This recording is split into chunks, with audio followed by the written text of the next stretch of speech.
আপোনালোকৰ ফালৰ পৰা এজন উপযুক্ত ব্যক্তি সভাপতিৰ কাৰণে প্ৰস্তাৱ কৰে।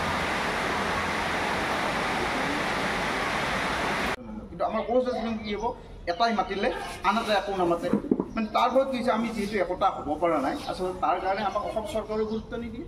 এতিয়া এটা সময়ত আমাক ধৰক SC ষ্টেটাছ আছিলে, SC নে ST আছিলে, এতিয়া ST দিছিলে।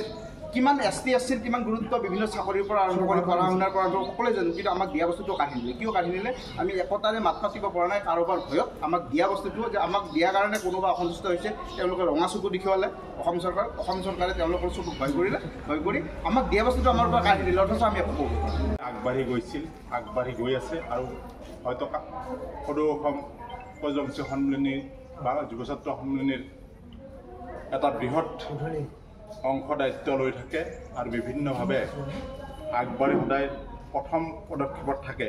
কিন্তু এই অঞ্চলটো অতীততে কিছু জামবাৰী অঞ্চলত আছিলে, কিন্তু এই অঞ্চলটো যিহেতু আমাৰ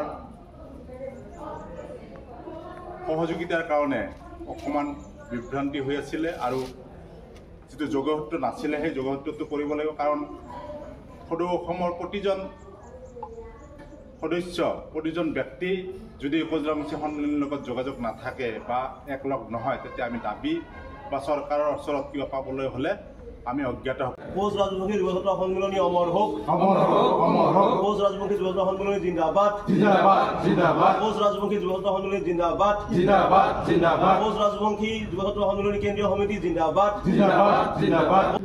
আজি আমাৰ এটা বহুদিনীয়া পৰিকল্পনা বাস্তৱায়িত হ'ল। বামুণীগাঁৱক কেন্দ্ৰ কৰি বিভিন্ন অঞ্চল যেনে দাঁতি কাষৰীয়া বনগাঁও উন্নয়ন খণ্ডৰ বিভিন্ন অঞ্চল আৰু ছয়গাঁও উন্নয়ন খণ্ডৰ বিভিন্ন অঞ্চলক সামৰি আজি আমাৰ এটি পূৰ্ণাংগ সমিতি গঠন কৰা হ'ল, যাক সদৌ অসম কোচ ৰাজবংশী যুৱ ছাত্ৰ সন্মিলনীৰ অধীনত ৰখা হ'ল, আৰু যাক নাম দিয়া হ'ল সদৌ অসম কোচ ৰাজবংশী যুৱ ছাত্ৰ সন্মিলনী বামুণীগাঁও আঞ্চলিক সমিতি।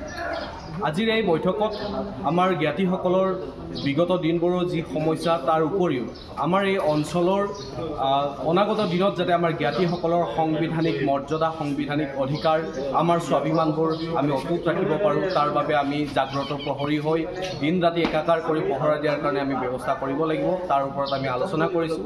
কাৰণ বিগত দিনবোৰত আমি দেখিবলৈ পাইছোঁ, সামাজিকভাৱেই হওক বা ৰাজনৈতিকভাৱেই হওক বা যিকোনো বিষয়ত আমাৰ যি সা সুবিধা থাকে সেইবোৰ আমি তাৰ পৰা বঞ্চিত হোৱা আমি দেখিবলৈ পাইছোঁ, পৰিলক্ষিত হোৱা দেখিবলৈ পাইছোঁ। আৰু অনাগত দিনবোৰত আমি এই দিনবোৰ বা এই সমস্যাবোৰ আমি ব্যতিক্ৰমী কৰিবই লাগিব, তাৰ বাবে আমি ব্যৱস্থা কৰিবই লাগিব। আৰু এইখিনিতে আমি ক'ব বিচাৰোঁ যে আমাৰ প্ৰতিবেশী যি জাতি জনগোষ্ঠী আছে, তেওঁলোকক যেনেদৰে চৰকাৰে আগবঢ়াই নিয়াৰ ব্যৱস্থা কৰিছে, আমাৰ কোচ ৰাজবংশী জ্ঞাতিসকলকো সেইদৰে আগবঢ়াই নিয়াৰ এক সুব্যৱস্থা কৰিব লাগে। তাৰ বাবে আমি সদায় একাগ্ৰতা বা আমাৰ যি প্ৰচেষ্টা সেয়া অব্যাহত থাকিব। আৰু বিগত দিনবোৰত যেনেদৰে চৰকাৰৰ পক্ষত আমাৰ জ্ঞাতিসকলে, এই অঞ্চলৰ জ্ঞাতিসকলে সমৰ্থন দি আহিছে, অনাগত দিনবিলাকতো আমি তাতকৈ এক ভাল পদক্ষেপ দেখুৱাবলৈ চেষ্টা কৰিম, যদিহে চৰকাৰে আমাৰ এই অঞ্চলৰ জ্ঞাতিসকলৰ কথা বা তেওঁলোকৰ ভৱিষ্যতৰ এটি সুচিন্তা কৰে।